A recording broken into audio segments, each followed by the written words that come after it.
Hi, today I'm talking to Oliver Scheid, who is an airline expert in revenue management and pricing. And I would like to start with a general question again. Like, can you tell us something about the airline situation right now and your daily challenges you're facing? We know that most of the flights are canceled right now.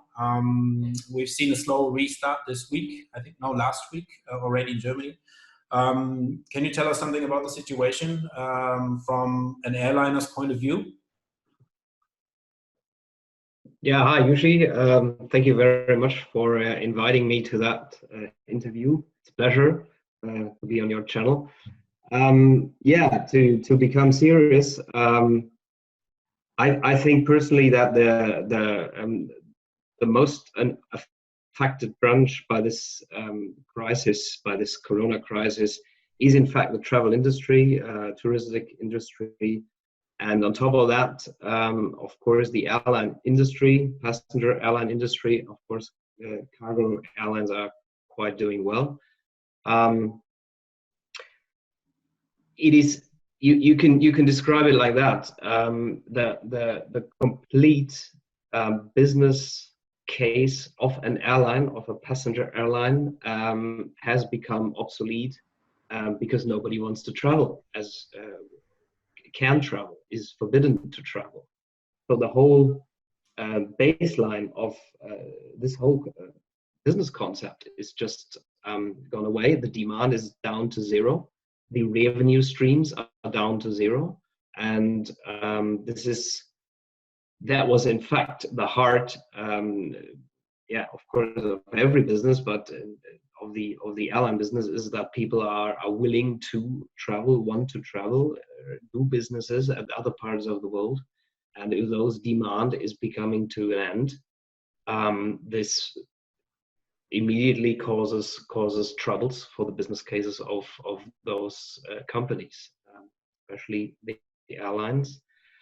You have to imagine like that. It's the airline has a very high amount of fixed costs, aircraft orders, port taxes and fees to be paid, the labor costs, of course, and those costs are going on, while the demand and the revenue from one week to the other week has gone down to zero.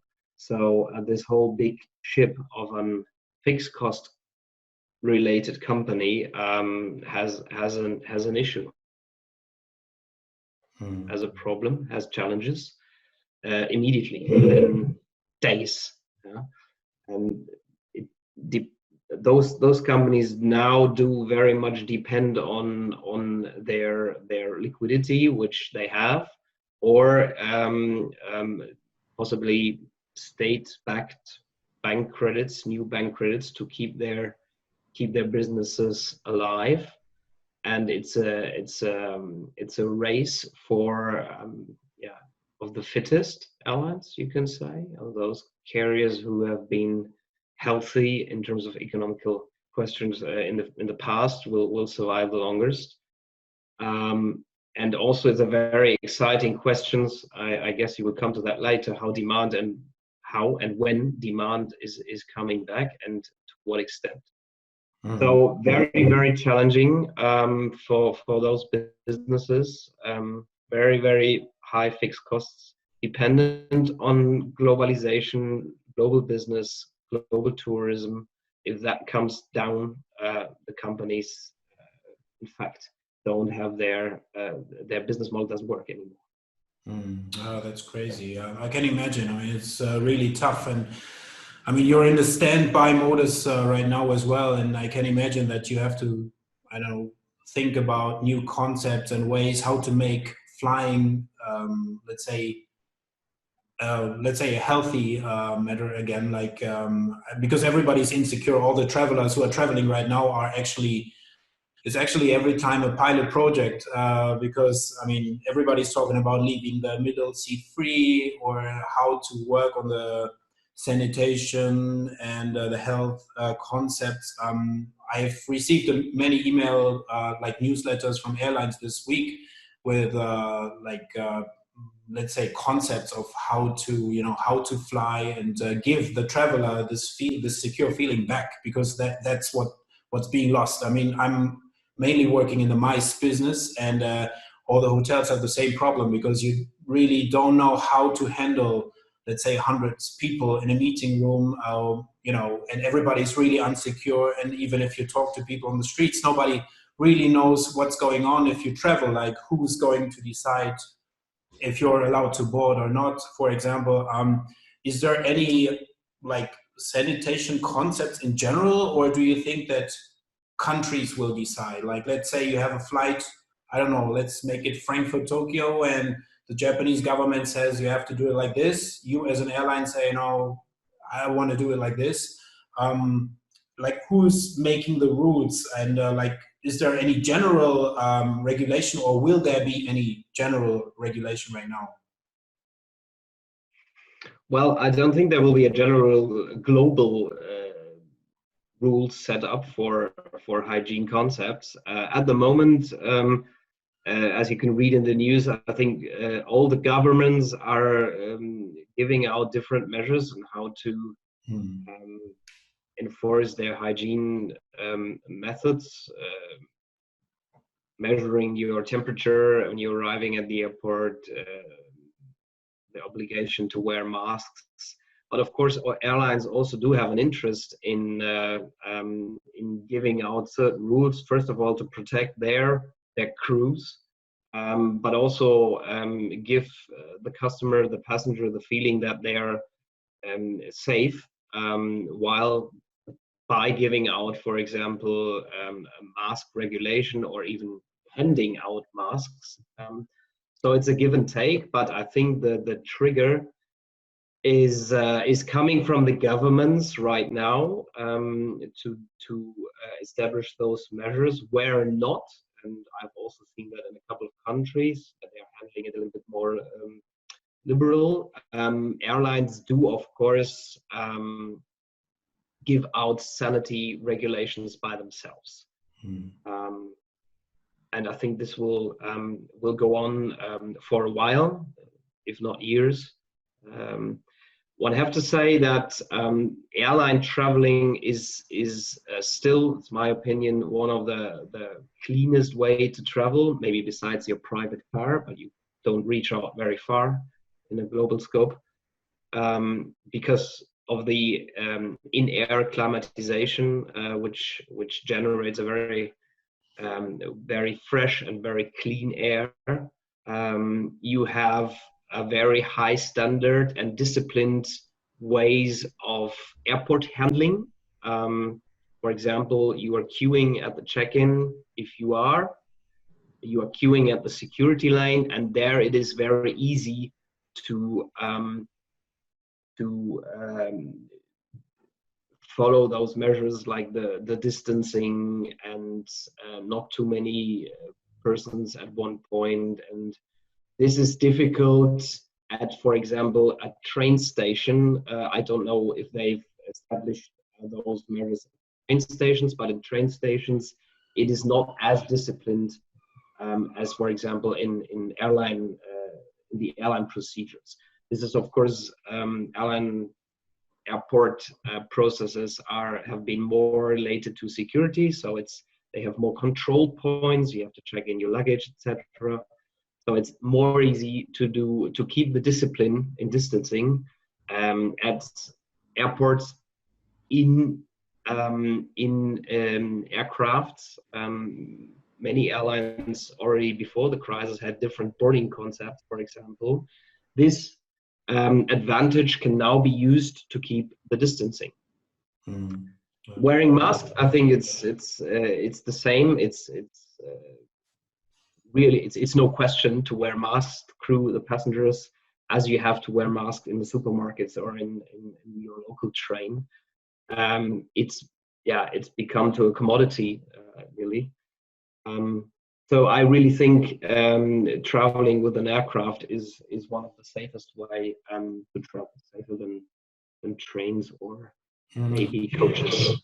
I agree. If you think about 9/11, everybody's getting used to the bags. You have the 1 liter bags with, you know, where you put your perfume, whatever in. So it's actually something you have to get used to. But it's, you know, I mean, right now nobody really knows how it's going to work. One of my questions actually refers a little bit to that, because one of my colleagues was asking me, who's going to decide if you're coughing, for example.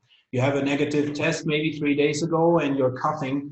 Who's telling you, no, sorry, you cannot travel, or you're not allowed to travel? Is it the handling Mm, agency working for an airline, or, you know, mm, somebody like right in front of the gate and says, okay, and yeah.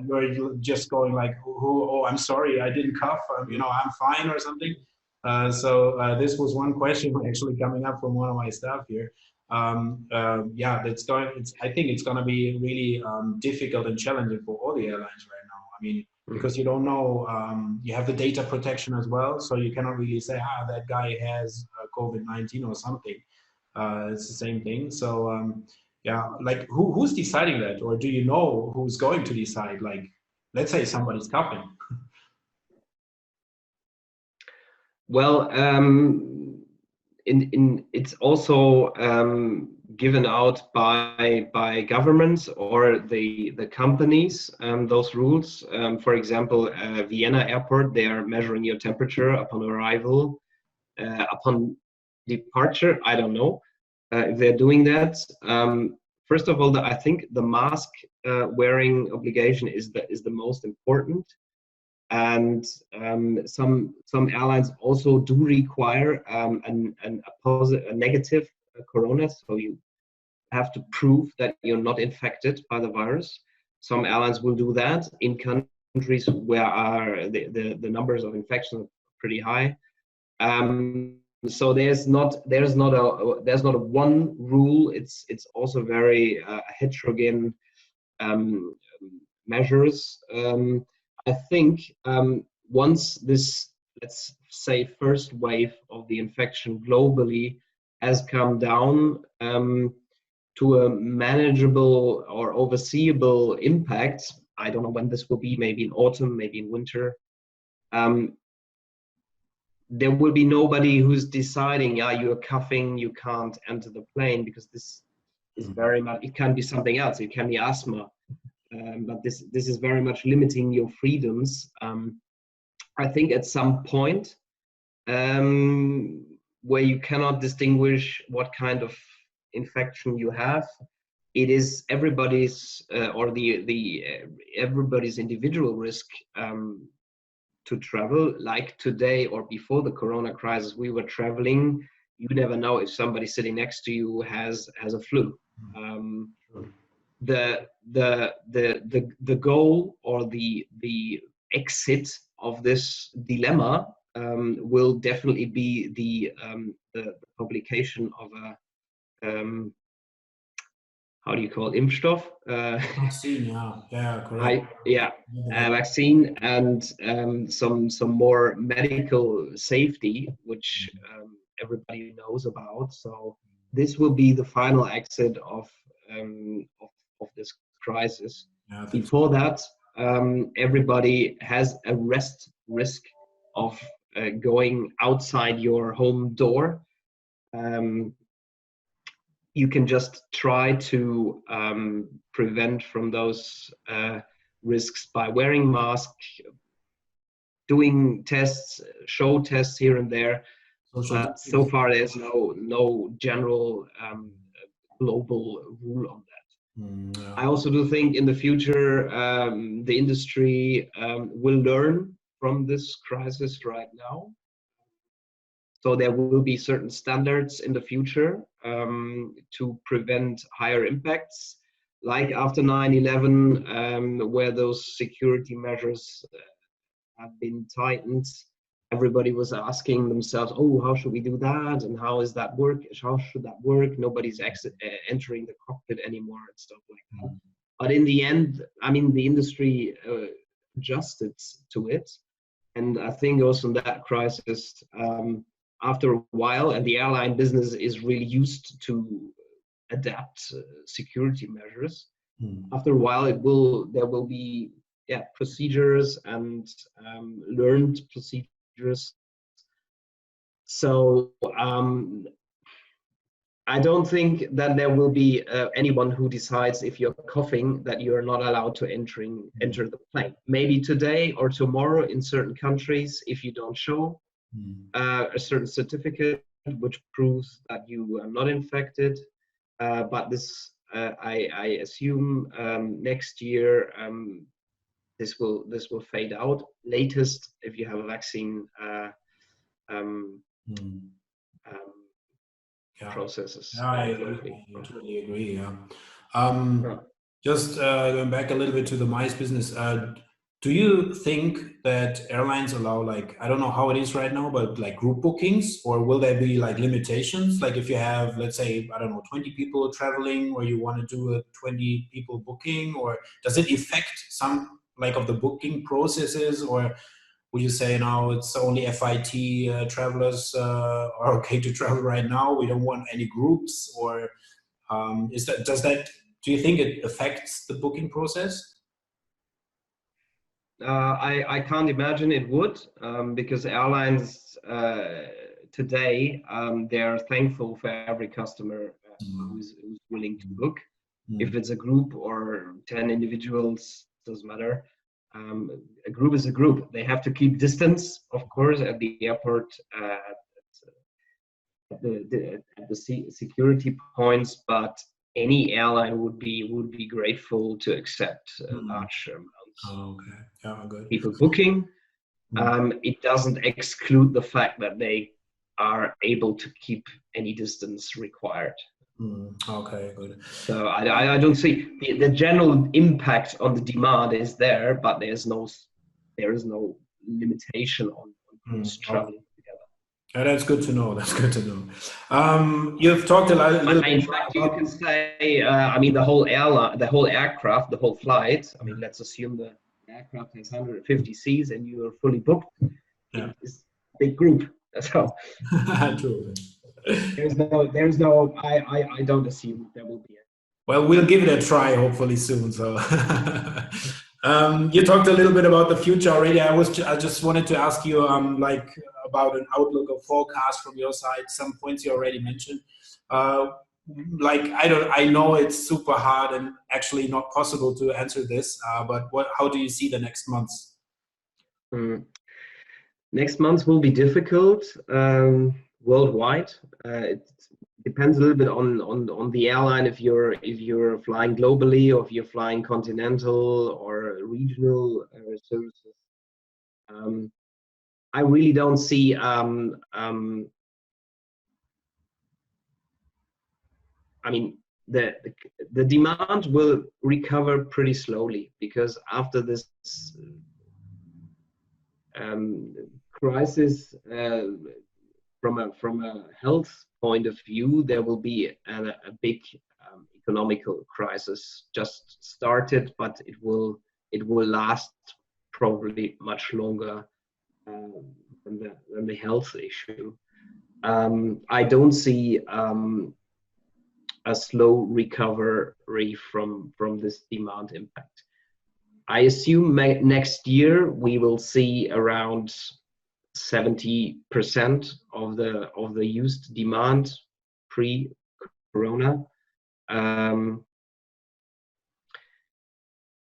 Most airlines are assuming today that will at least take 2 to 3 years until the normal level is reached again. The normal level meaning the level we had in terms of seats offered before that crisis. And I think with every day we are longer in this crisis, this is not unrealistic, and it will take up until 2 to 3 years. I also do believe there will be a major demand change in terms of how demand is set together. Business travelers, private travelers, depending also on how the global business will look like. With all those people doing webinars now, conferences. I also do think the touristic traveler will think twice before using a flight to stay at a weekend in the European capital. Of course, the summer holiday will always be the main holiday of the year, where most of the people don't want to leave this away, but people will think twice before traveling in any kind of travel. That is the exciting question: how will demand look like in 3 years? And if it's coming back to that amount, how will be the portfolio of customer willingnesses be? That is the exciting question. In short term, you were asking for the next months.